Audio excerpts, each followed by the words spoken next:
Yeah, Abby and Evan, we've been in Purcell all day listening to stories about what people were doing in town when the tornado hit. I want to show you the brunt of the damage in this neighborhood, though. You can see the garage door is on the ground and the roof is completely gone. But, guys, thankfully, there were no injuries.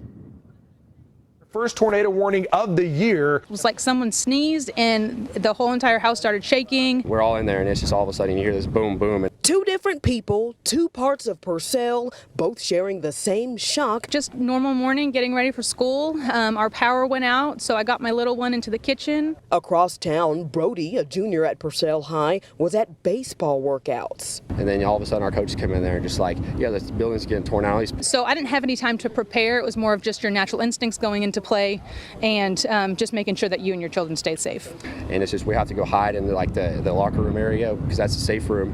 And we're all scared and don't know what's going on. As a tornado moved through town, neighbors braced for the worst. It's unimaginable. You usually only see this on the news for other locations. Never did we think it would ever hit this close to our house. There were no reported injuries Thursday, but there's plenty of cleanup ahead. Now, both Brody and Samantha are helping others pick up the pieces. But yeah, we brought them a bunch of suitcases. I've tried to bring as much as I could over here, suitcases, and we're just getting just helping them move all that fiberglass. We're just here to support and make sure that our neighbors have, us to lean on as they, navigate getting their house kind of put back together and make sure that they stay safe.